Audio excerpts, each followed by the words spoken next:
This channel does not promote any violent, harmful, or illegal activities. All content provided by this channel is meant for an educational purpose only. রনিপা রয়েছে আপনাদের সঙ্গে, দেখছেন টিভি9 বাংলার এই মুহূর্তের সবচেয়ে বড় খবরে আবারও নজর রাখবো, কারণ ফের সিজিওতে Sandeep Ghosh. Fair and bright night and day cream, ত্বক থাকবে ব্রাইট সারাদিন, পলিউশন ফ্রি, ঠিক যেন রাতের ফোঁটা সাদা ফুল। সারাদিন হ্যাপি ব্রাইট স্কিন। এই নিয়ে কতদিন হলো? টানা 15 দিন সিবিআই দপ্তরে আরজি করের প্রাক্তন অধ্যক্ষ তিলোত্তমার ধর্ষণ খুনের 140 ঘন্টার বেশি জিজ্ঞাসাবাদ। সন্দীপকে ম্যারাথন জিজ্ঞাসাবাদ ঘিরে রহস্য কিন্তু দানা বাঁধছে। কি তথ্য উঠে আসছে কথা বলবো আমাদের সহকর্মী সিজার মন্ডলের সঙ্গে। সিজার, দেখো, আজকে 15তম দিন সন্দীপ ঘোষ আরজি করের প্রাক্তন অধ্যক্ষ, তিনি সিবিআই দপ্তরে এলেন। গত শনি রবিবার তাকে তলব করা হয়নি, আজকে ফের তাকে তলব করা হয় এবং 10টা 40 নাগাদ তিনি সিজিও কমপ্লেক্সে এসে পৌঁছন। এবং যেটা জানা যাচ্ছে সিবিআই তরফ থেকে যে তার বয়ানের, যেটা আগেও আমরা বলেছি যে বয়ানে যথেষ্ট অসঙ্গতি রয়েছে এবং সেই জায়গা থেকে সিবিআই আধিকারিকদের একটা প্রাথমিক চিন্তা ভাবনা রয়েছে পলিগ্রাফের পর আরো কোনো অ্যাডভান্স টেকনোলজিক্যাল টেস্ট করা যায় কিনা, এবং সেই জায়গায় দাঁড়িয়ে সন্দীপের আজকের উপস্থিতি সেটাকে কিন্তু আরো জোরালো করছে যে সিবিআই হয়তো তাকে, তার বয়ান আরো কিছু জায়গায় অসঙ্গতি পাওয়া গেছে এবং সেগুলো ক্ল্যারিফাই করার চেষ্টা করছেন এবং প্রয়োজনে তারা আরো কিছু অ্যাডভান্স টেকনোলজিক্যাল টেস্ট করতে পারেন। একেবারে নজর থাকবে সিজার, ধন্যবাদ তোমায়। গতকাল কাঞ্চন মল্লিকের পর এবার আন্দোলনকারীদের কটাক্ষ আরও একজন তৃণমূল বিধায়কের। আরজিকর কাণ্ডে যারা প্রতিবাদ করতে নামছেন তারা নিজেদের স্বার্থেই নামছেন, তিলোত্তমার জন্য বিচার চাইতে নয়। কটাক্ষ কালনার বিধায়ক দেবপ্রসাদ বাগের। জনসভা থেকে আন্দোলনরত সরকারি কর্মীদের আক্রমণ তৃণমূল বিধায়কের। গতকাল আন্দোলনরত সরকারি কর্মীদের কটাক্ষ করেছিলেন উত্তরপাড়ার তৃণমূল বিধায়ক কাঞ্চন মল্লিক।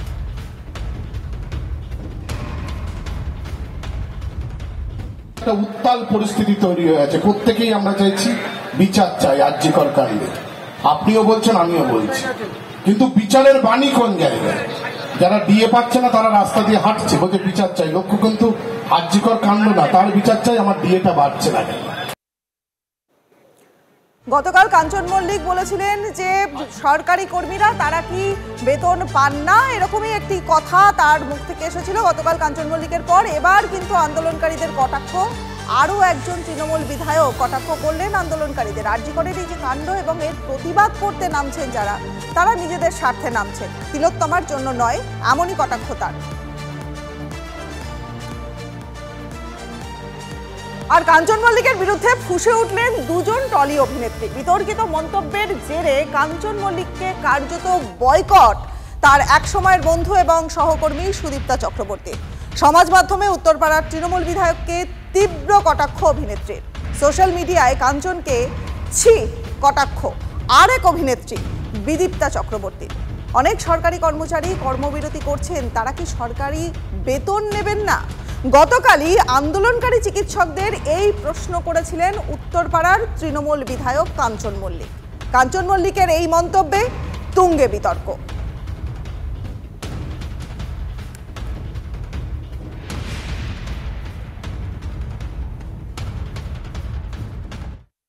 বন্ধু আসলে শব্দটা খুব কঠিন, কিন্তু তবুও চেনা জানা এইসব ছিল, তো ওকে বেসিক্যালি আমার জীবন থেকে ত্যাগ করলাম।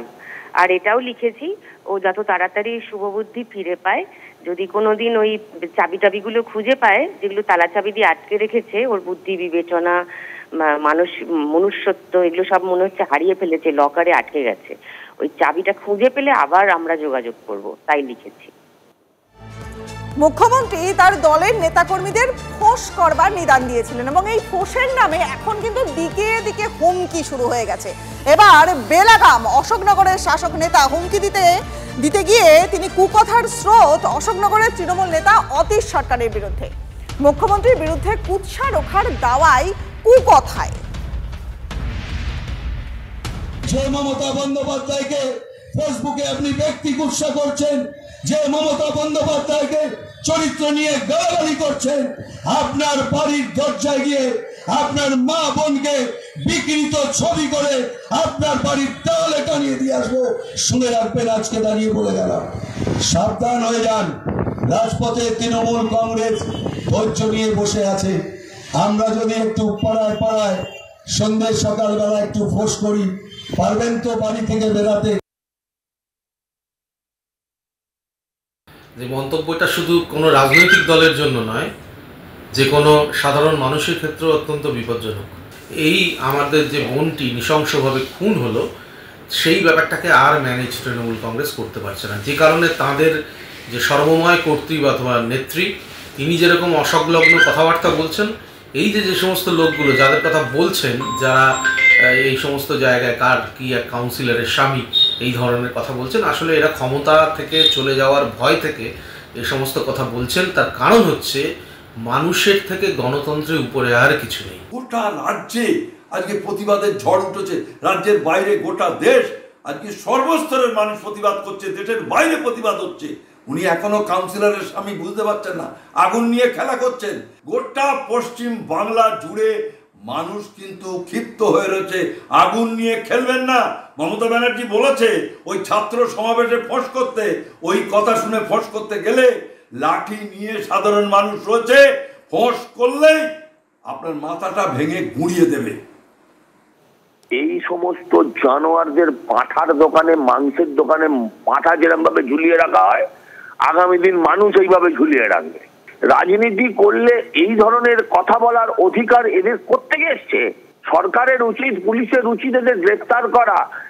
এদের এই সরকারকে উৎখাত করতে বিরোধী দল লাগবে না। এরকম কয়েকটা সারমেয়, এরকম কয়েকটা জানোয়ার মানুষের মতন দেখতে যারা জামা প্যান্ডুল পরে, হ্যাঁ, তারা নিজেরাই সরকারটাকে তুলে নেবে।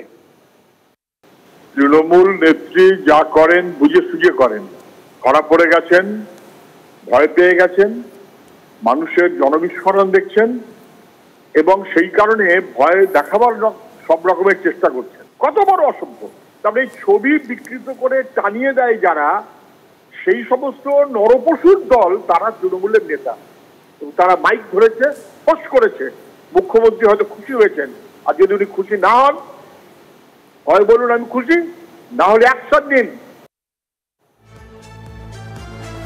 দিকে দিকে শাসক নেতাদের ফোঁস, প্রতিবাদকে দমাতে হুমকি, কুকথার স্রোত, নিম্ন রুচি, কুশিক্ষার পরিচয় দিচ্ছেন শাসক নেতারা।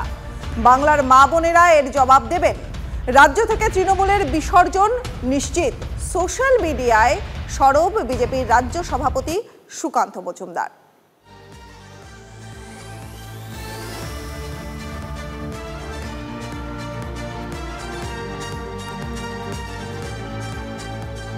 দিকে দিকে তো ফোঁসের নিদর্শন দেখতেই পাচ্ছেন। সাংসদ, বিধায়ক থেকে কাউন্সিলর, একের পর এক হুমকির ফুলঝুরি, ফোঁসের হুলঝুরি। প্রতিবাদীদের হুঁশিয়ারি, আন্দোলন দমানোর চেষ্টা, উঠছে প্রশ্ন। যারা কর্মবিরতি করছেন শাসক দলের বিরুদ্ধে বা বলছেন, তারা সরকারি বেতনটা নিচ্ছেন তো, না নিচ্ছেন না? মানে আমার প্রশ্ন, তারা যারা সরকারি কোনো পুরস্কার বা ইত্যাদি নিয়েছিলেন, তারা ফেরত দেবেন? বলুন, ফেরত দিয়ে দিচ্ছে। ওই কুত্তার মতো গুজুর গুজুর ফুসুস ফুসুস করবে আর ইনকিলাব জিন্দাবাদ করবে, কাস্তে হাতুড়ি দেখাবে, আর ভোটের আগের দিন পদ্ম ফুলে ভোট মেরে দেবে। তোমাদের বিশ্বাস করবে? রাজনীতির পতাকা দয়া করে বের করুন, হাতগুলো গুঁড়িয়ে ভেঙে দেবো আপনাদের। এটা তৃণমূল কংগ্রেসের প্রতিজ্ঞা, আমরা লড়তে জানি।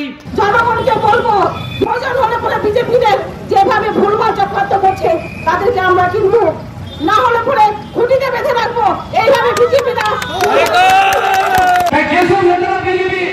যদি কোনো অশান্তি পাকানোর চেষ্টা করে, ছাটা ছোটো বন্ধু হাতে নিয়ে কোমর থেকে পা পর্যন্ত ঠ্যাংগুলো ভেঙে দেবে, আমরা বুঝিয়ে দেবো।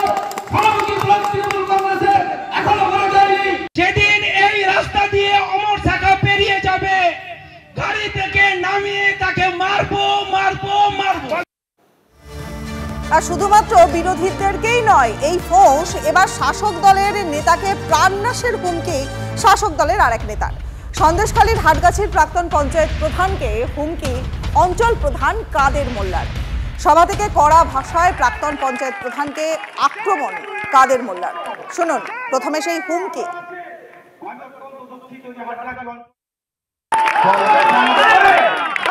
মানুষের নামে কুচ্ছেদ দিয়ে দিলাম, হয়ে গেল।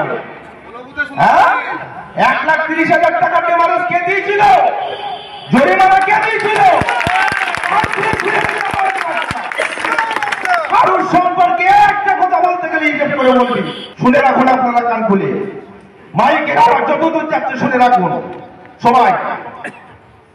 আমি মিটিংটা মনে করলে ওদের করতে দিতাম না, এখানে আসার সাথে সাথে বেড ঠিক করে পাঠিয়ে দিতাম।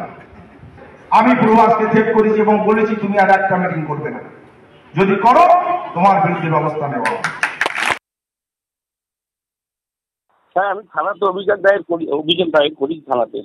এটা তো হওয়া বাঞ্ছনীয় নয়। এখন সেই সভাপতিকে কাদের মোল্লা মানতে চাইছে না, এবং মতো এর আগে ওর অনেক খারাপ নজির আছে অঞ্চলের মধ্যে, বিভিন্নভাবে টাকা পয়সা লুটপাট করা, বুঝলেন, পঞ্চায়েতে টাকা পয়সা লুটপাট করা থেকে শুরু করে এর আগে একটা ভাঙিপাড়াতেও ঘটনা ঘটিয়েছিল।